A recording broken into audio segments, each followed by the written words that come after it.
அக்னின்னः பாது கிருத்திகாः நக்ஷத்ரம் தேவமிந்திரியம் இதமாசாம் விசக்ஷணம் அவிதா சஞ்சுஹோதன யஸ்ய பாந்திரஸ்மயோ யஸ்ய வேதவः யஸ்ரீமா விஸ்வா புவனானி சர்வா சகிருத்திகாபிரவிசம்பசானः அக்னோ தேவஸ்து விஜேததாது.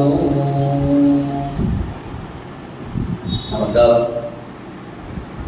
இன்றைய தினம் ஒரு உன்னதமான தினம். இந்த வருடம் பிறப்பு அப்படின்னு தமிழில் சொல்கிற மாதிரி நூதன வருஷம். அதில் இந்த வருஷத்துக்கு பேர் பராபவ வருஷம் அப்படின்னு பேர். என்ன முதல் வருஷம் ஆரம்பம் போது என்ன வருஷம்னு கேட்டாக்க பிரபாவ விபவ அப்படின்னு வருஷம் பேரெல்லாம் ஆரம்பம்.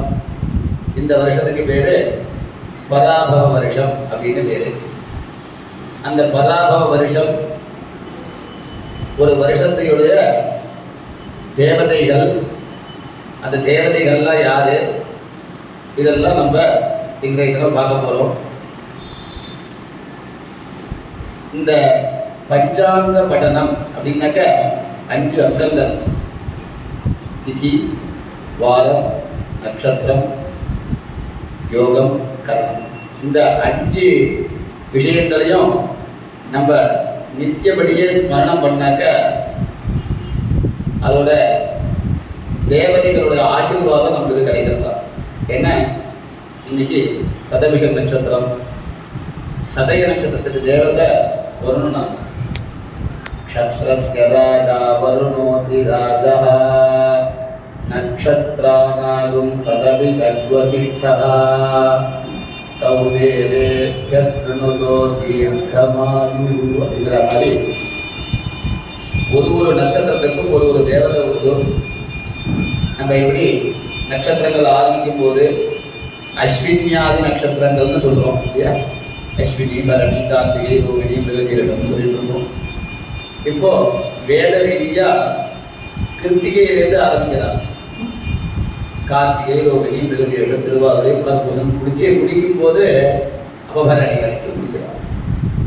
அப்போ இந்த நட்சத்திரத்துக்கு ஒரு தேவதைகள் இருக்கா. அந்த தேவதையை ஸ்மரணம் பண்ணாங்க, அந்த தேவதை அனுகிரகம் பண்றான். நம்மளுக்கு நம்மளுடைய ஜாதகத்துல பார்த்தீங்கன்னாக்க 12 ராசி கட்டங்கள் இருக்கும். அதுல அந்த ராசியோட விஷயத்தை வச்சுதான் நம்மளுடைய வாழ்க்கையை தீர்மானிக்கிறதுங்கிறாங்க. அது முதல்ல எழுதும் போதே ஜாதகம் கிடைக்கும் போது இங்கே உள்ள எல்லாருமே பெரியவா தான், நீங்கள் உங்களுக்குலாம் தெரிஞ்சிருக்கும். மேலே ஒரு ஸ்லோகம் எழுதியிருப்பா: ஜனனி ஜென்ம சௌக்கியானா வர்தனி குலசம்பதா பதவி பூர்வ புண்ணியானா லிக்கியதே ஜென்ம பத்திரிகா. அந்த ஜென்ம பத்திரிகை எழுதும் போதே பதவி பூர்வ புண்ணியானா அப்படிங்கிறது தான் அதில் எழுதுறா. அப்போ பதவி பூர்வ புண்ணியானா, பூர்வ புண்ணியத்தினால உத்தேசம் பண்ணி வர விஷயம்தான் அதில் இருக்க போகிறதே தவிர நம்ம இப்போ என்ன பண்ண போகிறோங்கிற விஷயமே அது இல்லைங்கிறத அந்த ஸ்லோகத்தில் காமிக்கிறாங்க. அப்போ ஒரு மனுஷன் ஜீவிக்கும் போதே அவளுக்கு என்ன விஷயங்கிறத அதில் தீர்மானம் பண்ணிவிடுறான். தீர்மானம் பண்ணி தான் அவள் எல்லாருமே இங்கே அனுப்புகிறான். அப்படிதான் இருக்கு எல்லாருக்குமே. அப்போ இந்த பஞ்சாங்க பட்டனம், அதை சிரவணம் பண்ணுறது அவ்வளோ புண்ணியம் அப்படிங்கிறார். அந்த பஞ்சாங்க பட்டணத்துல ஒரு வருஷத்துக்கும் ஒரு தேவதைகள் இருக்கு. அந்த தேவதை எப்படி இருக்க போதா, அதே மாதிரி சமஸ்கிருதத்தை சொல்றதும் இல்லாம தமிழ்லையும் வெண்பா அப்படிங்கிற மாதிரி செய்திருக்காங்க. அதுல 2 வரியில அந்த வருஷத்தோட பலனை அவன் சொல்லிவிட்டோம். இந்த திருக்குறள்ல இருக்கிற மாதிரி இந்த வெண்பால 2 வரியில யாரெல்லாம் எத்தனை சௌக்கியமா இருப்பா, எவ்வளோ நல்லது இருக்கும், என்னெல்லாம் நம்ம பண்ணணும். 2 வரியில ஷார்ட் அண்ட் ஸ்வீட். 2 மணி நேரம் பேசுறதுல விஷயம் என்ன இருக்குன்னு தெரியாம இருந்தாலும் 20 நிமிஷத்துலயோ 2 நிமிஷத்தையோ சொல்லிட்டாருனாக்க அந்த சுருக்கத்தை தான் எதிர்பார்க்குறாங்க. அப்புறமா அந்த நிறைய பழைய காலத்தில் பார்த்தீங்கன்னாக்க அவெல்லாம் வந்து நிறைய பேசுறதை விட செயல்ல தான் காமிச்சிருக்காங்க. அதில் பேசிட்டே இருக்கிறதுல வந்து என்ன இருக்குன்னு தெரியாது. இன்னைக்கு தான் நம்ம வந்து பல பேருக்கு பல விஷயம் புரியறது இல்லைங்கிறதுனால சொல்றோமே தவிர, அவெல்லாம் வந்து எல்லாருமே படிச்சவாளா இருந்திருந்தா. அப்ப நீங்க எதை சொல்ல வரேங்கிறத ஆரம்பத்திலேயே அவ புரிஞ்சுருவா. நீ எதை உத்தேசம் பண்ணி வர, எந்த விஷயத்துக்காக நீ வந்து இந்த டாபிக் எடுக்கிற, அது எதோட அந்த ரசம் என்ன அப்படிங்கிறத அவ புரிஞ்சுக்கிறதுனால அவ என்ன சொல்றான்னாக்க 2 வரியில இந்த வருஷத்தோட விஷயத்த வந்து அப்படி சொல்லிவிட்டா. அதெல்லாம் வந்து இதுல போட்டிருக்கா. இந்த வருஷத்தோட அந்த பலன்கள்லாம் அவ வாசிக்க போகுது. அதெல்லாம் நீங்க கேட்டுட்டு அது கேட்டதோட மட்டும் இல்லாம நித்திய பஞ்சாங்கம் இப்பெல்லாம் உங்களுக்குலாம் வாட்ஸ்அப்லேயே அனுப்பிச்சு விடுறாங்க. நம்ம சுரேஷ் மாமா மாதிரி யாராவது என்ன பண்ணுறாங்க, வாட்ஸ்அப்லேயே அனுப்பிச்சு விடுறாங்க. அனுப்பிச்சுட்டாலும் அதை பார்க்கணுமே. இப்போ நம்ம என்ன பண்ணுறோம், எல்லா மெசேஜையும் பாதி பார்க்குறோம், பாதி பார்க்கறது இல்லை. நிறைய மெசேஜ் வந்ததுக்காக அவள் என்ன பண்ணுறாங்கனாக்க, நாங்கள்லாம் முன்னாடி சுபயோக சுபகரணம்லாம் சொல்லிட்டு இருந்தோம். இப்போ அவள் வந்து கரணங்களையும் யோகங்களையும் சேர்த்து போட்டுடுறாங்க. ஏன்னா நாங்கள்லாம் படிக்கும் போதே அப்படிதான் பண்ண, சுபயோக சுபகரண ஏவம் குண விசேஷன அப்படின்லாம் சொல்லிட்டு இருக்கோம். இப்பெல்லாம் என்ன பண்றாங்கன்னாக்க பாலவ யோக தைத்தியகரண எப்படின்னு சொல்லி எந்தெந்த யோகம் இருக்கோ அந்த யோகத்தை சொல்லி அந்த கரணத்தை சொல்லி அப்ப இதெல்லாம் பண்றதுனால அந்த தேவதை வந்து ஆசீர்வாதம் பண்றதான். இப்ப எல்லாத்துக்கும் ஒரு தேவதை இருக்கு. இப்ப வந்து இங்க கலசத்துல பஞ்சாங்கத்துல ஒரு நவகிரக பூஜை பண்ணணும்னு சொல்றா. நவகிரக பூஜை என்னன்னாக்க நம்மளுடைய அந்த ஜாதகத்துல இந்த நவகிரகங்கள் தான் சஞ்சாரிச்சுட்டு அதுக்காக ஒரு பூஜை இருக்கு. நீ டாபிக்கே வந்து பஞ்சாங்கம் கடனம், அது வந்து பஞ்சாங்கத்தை உள்ளதை படிக்கணும், அவ்வளவுதான். அது மற்ற பூஜைகளை வந்து விஸ்தாரமா இல்லாம சுஷ்கமா பண்ணிட்டு அப்புறம் எல்லாருடைய நட்சத்திரம் ராசி நட்சத்திரம் இதெல்லாம் வந்து ஆவாகமா பண்ணிட்டு அப்புறம் இந்த பஞ்சாங்கத்தை வாசிக்க சொல்றா. அந்த பஞ்சாங்கத்துல ஒரு 5-6 விஷயங்களை மெயினா எடுத்துட்டு இருக்கா. என்னன்னாக்க ஒன்று வந்து வருஷத்துடைய பலன்கள், வருஷத்து தேவதை யாரு, அந்த தேவதைக்கு என்னெல்லாம் இருக்கு அப்படிங்கிறத பற்றி எடுத்துட்டு இருக்கா. அந்த தேவதை வந்தாக்க இந்த வருஷத்துக்கு உண்டான அனுகிரகங்கள் எப்படி இருக்கு அப்படிங்கிறதையும் போட்டிருக்கா. அதுக்கப்புறமா கிரகணாதி விஷயங்கள், இந்த வருஷத்துல எத்தனை கிரகணங்கள் வருது அப்படிங்கிறத போட்டிருக்கா. அப்புறம் கந்தாய பலன், அப்புறம் வந்து இந்த பலன்கள்லாம் என்ன இருக்குன்றது அது போட்டிருக்கா. எத்தனை வரவு எத்தனை செலவு, எப்படி வியாதிகள் எப்படி இருக்கும். அதுக்கப்புறமா வந்து இந்த வருஷத்துல சுபீட்சங்கள்லாம் என்னென்னலாம் இருக்கும், அதே மாதிரி இந்த கேஜி விவசாயங்கள் அதெல்லாம் எப்படி செழிக்கும். அந்த விவசாயத்திலேயே 2 விவசாயம் இருக்கு. அந்த 2 விவசாயத்தை பார்த்தீங்கன்னாக்க ஒன்று வந்து ஜலமா உள்ளது ஒரு விவசாயம், ஜலம் இல்லாமல் இருக்கிறது ஒரு விவசாயம், கம்மியா ஜலம் உள்ளது ஒரு விவசாயம். அப்போ எந்த விவசாயத்துல எது நன்னா வருதுங்கிறது அதையும் இதில் மென்ஷன் பண்ணியிருக்காங்க. இந்த மாதிரிலாம் வந்து ஒரு பண்ணணும்னாக்க அவன் எவ்வளவு தீர்க்க தரிசியா இருக்குன்னு சொல்றோம் இல்லையா. ஒரு பஞ்சாங்கம் போடுறா, இந்த பஞ்சாங்கத்தை எப்படி கணிக்கிறான்னாக்க அவளுக்கு ஒரு சொல்லி கொடுத்துருப்பா, அதுக்கு முன்னாடி ஒரு சொல்லி கொடுத்துருப்பா, அதுக்கு முன்னாடி சொல்லி கொடுத்துருப்பா.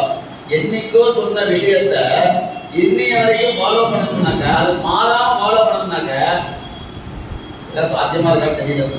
ஏன்னாக்க போன வருஷம் ஒரு மொபைல் வாங்கினோம் இல்லை கம்ப்யூட்டர் வாங்கினோம்னாக்க இந்த வருஷம் அப்டேட் பண்ணாதான் சரியா இருக்கலாம்.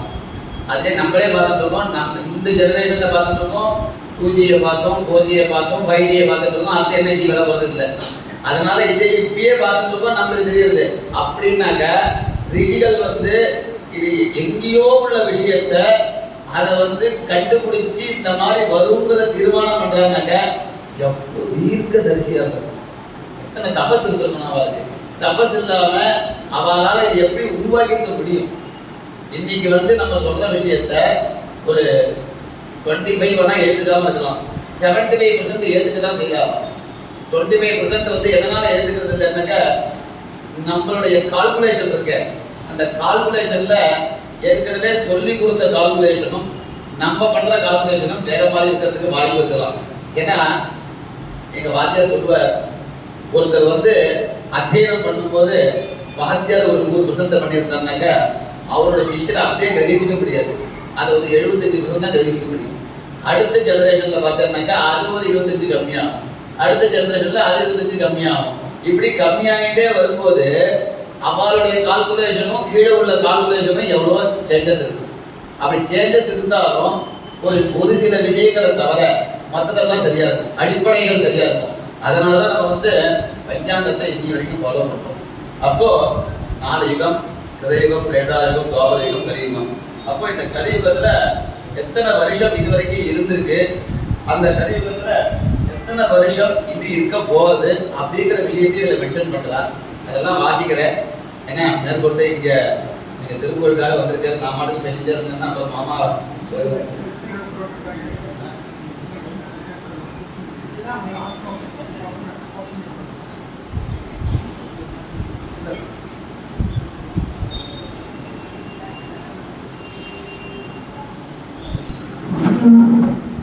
இந்த வருஷத்துக்கு பராபவ வருஷம், வர்த்தமான வருஷங்கள்.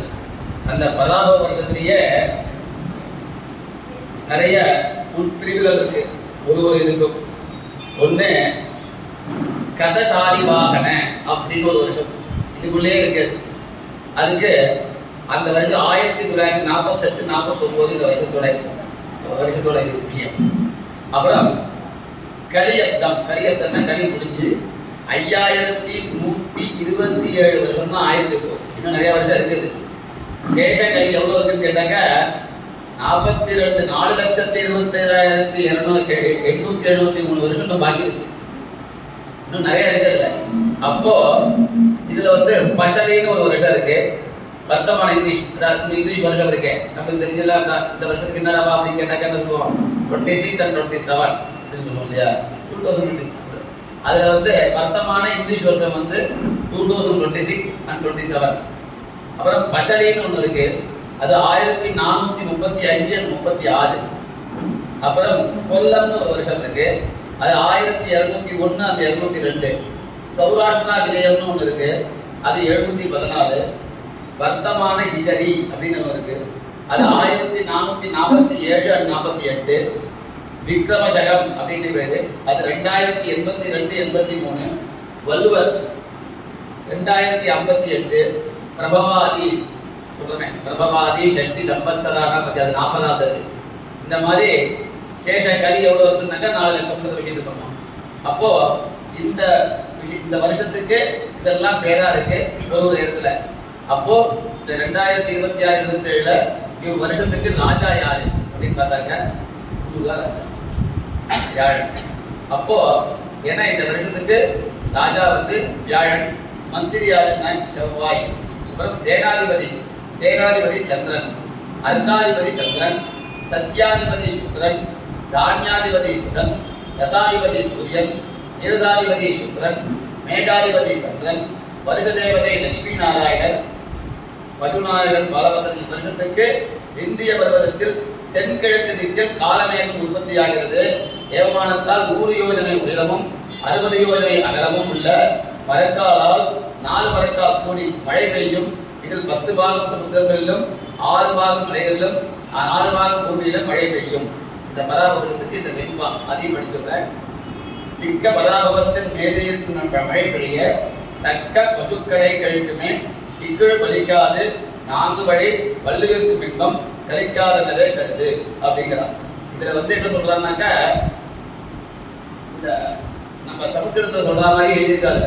எப்படி எழுதியிருக்காங்க, நம்ம 11க்கு என்ன சொல்றோம், ஏகாதச. ஏகம்னா 1, தசம்னா 10. எப்பயுமே பெரிய விஷயத்தை பின்னாடி போட்டுடுறோம், எது கம்மியா இருக்கோ அதை முன்னாடி வச்சிடறோம். அத மாதிரி இதுல அப்படிதான் போட்டிருக்காங்க. மேதினா உலகம் பெருசு. ஓகே, அப்ப பராபவம், இந்த மிக்க பராபவம்னாக்கா ரொம்ப செழிப்பான இந்த பராபவ வருஷம் வந்து உலகத்தோட சேர்ந்து மழை பெய்ய எப்படின்னாக்க அது வந்து பின்னாடியில மழை பெய்யும் அப்படிங்கிறாங்க. பின்னாடினா எப்படின்னாங்க, இப்ப வந்து எப்ப மழை பெய்யறதோ அதை தாண்டி மழை பெய்யும் அப்படிங்கிறத இதுல எழுதியிருக்காங்க. அப்படிலாம் சொல்லல, அதே எழுதியிருக்காங்க. அதே மாதிரி விவசாயங்கள்ல இந்த வருஷம் வந்து அதுல போட்டிருக்காங்க. அது இருக்கு அப்படின்னா கரும்புக்கு தான். கரும்பு வந்து அந்த கரும்பு வந்து இப்ப வந்து கொஞ்சம் கம்மியா விளையும் இந்த வருஷத்துல அப்படிங்கறத இதுல எழுதியிருக்கா. அதோட இல்லாம கால்நடைகள், பசு இதெல்லாம் இருக்கு இல்லையா, அதுக்கெல்லாம் வந்து மழை எப்ப சரியா அந்த நேரத்துல இல்லையோ அப்ப அதுக்கு கொஞ்சம் ஆகாரத்துக்கு கஷ்டமா இருக்கும். இருந்தாலும் அதெல்லாம் வந்து சரியாயிடும் குரு இருக்கிறதுனால அப்படிங்கிறத எழுதியிருக்காங்க. அதோட இல்லாம இந்த நம்மளுடைய எல்லா ஜீவராசிகளுக்கும் கொஞ்சம் மன கஷ்டங்கள் இருக்கும். அந்த மன கஷ்டங்களை போக்குறதுக்கு குருவை நீங்க பிரார்த்தனை பண்ணுங்கோ, தெய்வ பக்தியோட இருங்கோ. தெய்வ பக்தியோட இருந்தாக்க அந்த மன கஷ்டங்கள் எல்லாம் போகும், மன சஞ்சலம் நிறைய ஏற்படும் அப்படிங்கிறத எழுதியிருக்காங்க. அதனால கஷ்டங்கள் நம்ம பீஸ்ஃபுல்லா இல்லையேங்கிற அந்த ஒரு ஃபீல் இருந்துட்டே இருக்கும். அந்த ஃபீல் இல்லாம இருக்கணும்னாக்க தெய்வ பக்தியோட இருக்கணும்.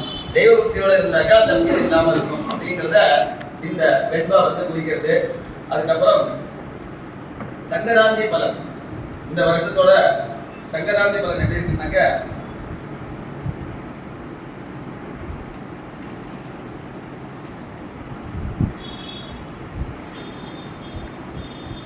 மகர சங்கராந்தி எந்த ரூபமா இருக்கா அப்படிங்கிறத இதில் போட்டிருக்கா. மகர சங்கராந்தி ஸ்திரீ புருஷ ரூபமாய் ரெண்டுமே இருக்கு. 2 முகமும் 3 கண்களும் 4 வாயும் சிவப்பு தந்தமும் நீண்ட நாக்கும் தொங்குகின்ற புருவமும் நீண்ட காதும் 8 கைகளும் 2 கால்களும் செம்பட்டை மீறும் உள்ள விகாரமான கருப்பு சரீரத்துடன் 12 யோஜனை பருமனும் 100 யோஜனை உயரமும் உள்ள கோர ரூபத்துடன் வருவார். மகர சங்கராந்தி நாமதேயம் மிஸ்ர கை சங்குஜல ஸ்நானம் செய்து கம்பளி வஸ்திரம் தரித்து பஞ்சலோக பாத்திரத்தில் தயிர் போஜனம் பசம்பு பூசிக்கொண்டு ஸ்படிக ஜாமரம் வீசிக்கொண்டு ஸ்வர்ண துளையுடன் முத்து ஆபரணம் அணிந்து அசோக புஷ்பம் சூடி எரி வில்லாயுத ஏந்தி மேற்குத்தி நோக்கி அலைச்சல் முகத்துடன் எருது வாகனத்தில் மார்கழி 30/14/2027 வியாழன் அன்னைக்கும் பாருங்க, இதே வியாழக்கிழமை வியாழன் இரவு நாழிகை 45 வினாடி 58 சப்தமி திதியில் தேவதை நட்சத்திரத்தில் வணிஜ கணத்தில் துலா லக்னத்தில் மீன ராசியில் பிரவேசிக்கிறார். விசேஷ பலன் நாமதேய பலன் சௌக்கியம், அபிஷேக பலன் சன்னியாசிகளுக்கு கொஞ்சம் சமமாக இருக்கும் இதில் போட்டிருக்கார். அப்புறம் வஸ்திராதி பலன் ஜடை தரித்தவர்களுக்கு கொஞ்சம் சமம், ஆபரண பலன் பேசியர்களுக்கு கொஞ்சம் சமம், வார பலன் நல்ல மழை, ஜனங்கள் சௌக்கியம், நட்சத்திர பலன் மத்தியமம் அப்படிங்கிறத இதில் போட்டிருக்கா. அப்புறம் பராப வருஷத்துடைய ஜென்ம நட்சத்திரத்தோட பலன், அவர்களுடைய ஜென்ம நட்சத்திரத்துக்கு என்னென்ன பலன் அப்படிங்கிறத போட்டிருக்கா. அஸ்வினிலேருந்து ஆரம்பிக்கிறோம். அஸ்வினி நட்சத்திரத்துக்கு கொஞ்சம் தனம் விரயமாகும். பரணி நட்சத்திரத்துக்கு தனம் லாபமாயிடும். பரணி நட்சத்திரத்துக்கு நிறைய தன லாபம் கிடைக்கும். கார்த்திகை நட்சத்திரத்துக்கு தன லாபம் கிடைக்கும். ரோகிணி நட்சத்திரத்துக்கு தன லாபம் கிடைக்கும். மிருகசீரர்களுக்கு தன லாபம் கிடைக்கும். திருவாதிரை தன லாபம். புனர்பூசம் தன லாபம். பூசம் தான அந்த எந்த இடத்துல இருக்காலோ அந்த இடத்த கொஞ்சம் அவளுக்கு மேலக்கே இருக்கும். அந்த இடத்துல இருக்கலாமா இல்லை இருக்க வேண்டாமான்னு. ஆயில்ய நட்சத்திரம் அவளுக்கும் தன சலனம். இந்த சலனம்னாக்க அவளுக்கு இருக்கணும், இருக்க இடம், அது அந்த இடம் வேணுமா வேண்டாமாங்கிறத அவளுக்கு அந்த இது இருந்துட்டு இருக்கும். மகம் ஸ்தான சலனம். பூர நட்சத்திரத்துக்கு ஸ்தான லாபம், எந்த இடத்துல இருக்காலோ அந்த இடத்துல அவளுக்கு ரொம்ப அதிகமான இடங்கள் கிடைக்கும். உத்தர நட்சத்திரம் ஸ்தான லாபம், ஹஸ்த நட்சத்திரம் ஸ்தான லாபம், சிஸ்த நட்சத்திரம் ஸ்தான லாபம், சுவாதி நட்சத்திரம் ஸ்தான லாபம், விசாகம் ஸ்தான லாபம், அனுஷம் நட்சத்திரத்துக்கு ராஜயோகம் போட்டிருக்கா. கேட்ட நட்சத்திரத்துக்கு ராஜயோகம், மூல நட்சத்திரத்துக்கு ராஜயோகம், பூராடம் ராஜ வெகுமானம், பெரிய இடத்துல அவருக்கு நிறைய கிடைக்கும். பூராடத்துக்கு உத்தராட நட்சத்திரத்துக்கு ராஜ வெகுமானம், சிரவண நட்சத்திரத்துக்கு ராஜ வெகுமானம், ஸ்ரவித்தா நட்சத்திரம் அபிட்டத்துக்கு ராஜ வெகுமானம், சதவீட நட்சத்திரம் ராஜ வெகுமானம், பூரட்டாதி ராஜ வெகுமானம், உத்தரட்டாதி தனம் கொஞ்சம் விரயமாகும். தேவதி நட்சத்திரம் தனம் கொஞ்சம் விரயமாகும். இது இந்த நட்சத்திரத்துக்கு உண்டான இந்த வருஷத்துடைய விஷயங்களை போட்டிருக்கா. அப்புறம் கட்டாய பலன் அஸ்வினி நட்சத்திரத்திலிருந்து ஆரம்பிச்சு இப்போ ரேவதி நட்சத்திரம் வரைக்கும். அது முதல்ல 4 மாதம், அடுத்த 4 மாதம், அடுத்த 4 மாதம். அதாவது முதல் கந்தாயம் சித்திரேவி முதல் ஆடி வரையிலும், 2வது கந்தாயம் ஆவணி முதல் கார்த்திகை வரையிலும், 3வது கந்தாயம் மார்கழி முதல் பங்குனி வரையிலும். ஒற்றை கணக்கில் அர்த்த லாபத்தையும், அர்த்தம்னா தனம், அர்த்த லாபத்தையும், ஒற்றை கணக்கில் இருந்தால் அர்த்த லாபத்தையும், இரட்டை கணக்கில் இருந்தால் சம பலனையும், முதல் சூன்யமாகில் வியாதியும், 2வது சூன்யமாகில் பயத்தையும், மூன்றாவது சூன்யமாகில் தன விரயத்தையும், 3 சூன்யமாகில் கொஞ்சம் கஷ்டமாகவும் இருக்கும் அப்படிங்கிறத போட்டிருக்கா. அந்த விஷயத்தை வாசிக்கிறப்போ அந்த நம்பர்ஸ் என்ன வந்திருக்குங்கிறத அதில் நீங்க பார்த்துக்கோ. அஸ்வினி 424, பரணி 704 702, கார்த்திகை 210, ரோகிணி 523, மிருகசீரிஷம் 001, திருவாதிரை 314, புனர்பூஷம் 622, பூஷம் 100, ஆயில்யம் 413, மகம் 721, பூரம் 204, உத்தரம் 512, ஹஸ்தம் 020, சித்திரை 303, சுவாதி 611, விசாகம் 124, அனுஷம் 402, கேட்டை 710, மூலம் 223, பூராடம் 501, உத்தராடம் 014, திருவோணம் 322, அவிட்டம் 600, சதயம் 113, பூரட்டாதி 421, உத்தரட்டாதி 704, ரேவதி 212. இதுதான் இப்படி வந்திருக்கு. இது வந்து முதல் 4 மாசம், அதாவது சித்திரை வைகாசி ஆடி அதுல முதல் 4 மாதம், இரண்டாவது கந்தாயம் ஆவணி முதல் ஆவணி புரட்டாசி ஐப்பசி கார்த்திகை, மூணாவது கந்தாயம் மார்கழி தை மாசி பங்குனி. இதை 4 மாசமா பிரிச்சிருக்கா. அந்த ஒற்றை கணக்கில் வந்த அர்த்த லாபம் தன லாபத்தையும், இரட்டை கணக்கில் இருந்த சமணத்தையும், முதல் சூன்யமாகில் ஜாதியையும், இரண்டாவது சூன்யமாகில் பயத்தையும், மூன்றாவது சூன்யமாகில் தனவிதத்தையும் கொடுக்கும் அப்படிங்கிறத போட்டிருக்கா. அடுத்தது கிரகணத்தோட விஷயம். கிரகணத்தோட விஷயம், இந்த வருஷத்துல கிரகணங்கள் சம்பவிச்சா எந்த கிரகணங்களும் நம்மளுக்கு தெரியறது இல்லை அப்படிங்கிறத பஞ்சாங்கத்திலேயே போட்டிருக்கா. கிரகணங்கள் அதுல கீழே இதே போட்டிருக்கா பஞ்சாங்கத்துல. இவ்வருஷத்தில் இப்புவியில் 2 சூரிய கிரகணங்கள் 12/8/2026, 6/2/2027, 2 சந்திர கிரகணங்கள் 28/2/2026, 20/2/2027 சம்பவிக்கின்றன. இவைகள் யாவும் நம் தேசத்தில் தெரியாது அப்படிங்கிறத இதுல ஸ்பஷ்டமா போட்டிருக்காதுல. இது வந்து நம்மளுடைய திதிவார நட்சத்திரங்கள். இன்னைய திதிவார நட்சத்திரங்கள் நம்ம பார்த்துடலாம். பார்த்துட்டு இந்த தேவதைய பிரார்த்தனை பண்ணிப்போம். அதுக்கப்புறம் மேற்கொண்டு திருப்பி ஆரம்பிச்சு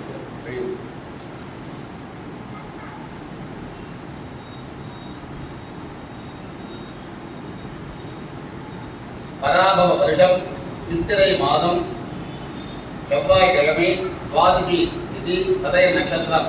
இதெல்லாம் கௌரவ யோகம் உபரகிரகம் அப்படிங்கிறத இதில் போட்டிருக்கு. இந்த விஷயத்தை இதில் நீங்கள் பார்த்துக்க வேண்டியது. ஒரு நாளும் இந்த யோகங்கள் என்ன கரணங்கள் வித்தியாசங்கள் இருக்கு. ஒரு பஞ்சாங்கத்தில் ஒரு தினத்தில் ஏதாவது வித்தியாசங்கள் வரும். அதை நீங்கள் பார்த்துக்க வேண்டியது. அதை என்னென்ன கரணம் என்னென்ன யோகம் அப்படிங்கிறத. ஏன்னா தைக்குல கரணம்னு வரும். அப்புறம் ஒரு நாளைக்கு கரணங்கள் மாறிட்டு இருக்கும். இதில் பஞ்சாங்கத்தை வந்து முதல் அக்ஷரம் மட்டும்தான் போட்டிருப்பா. அந்த அக்ஷரம் வந்து என்ன இதுங்கிறது தெரியாமல் இருக்கும் உங்களுக்கு. அதனால அதெல்லாம் நீங்கள் வந்து எத்தனை கரணங்கள் எத்தனை யோகங்கள்னு பார்த்துட்டு அதுக்கப்புறம் இதை வந்து ரெஃபர் பண்ணிங்கன்னா சரியா இருக்கும். டெய்லி பஞ்சாங்கத்தை பார்க்கணும். இந்த பஞ்சாங்கத்தை எப்படி பார்க்கணும்னாக்க நார்மலாக இந்த மாதிரி பூஜை பண்ணிட்டு இந்த பூஜைக்கு அப்புறம் இந்த பஞ்சாங்கத்தை எல்லாருக்கும் கொடுத்து அதுலேருந்து எல்லாம் பார்க்கும்படியா இருக்கணும் அப்படிங்கிற மாதிரி வச்சுருக்கா. அதுக்காக நம்ம பண்ணணும். பார்வதி பதயே சமாஜத்தின் சார்பா ஒரு பஞ்சாங்கத்தை நம்ம பிரசிடென்ட் மாமாட்ட கொடுத்துடுறேன். அப்புறம் மாமா ஒரு பஞ்சாங்கம் கொடுத்துருக்கா. அந்த பஞ்சாங்கத்தை அவருக்கு பிரசாதமாக கொடுத்துடுறேன். திருப்பி போயிடலாம்.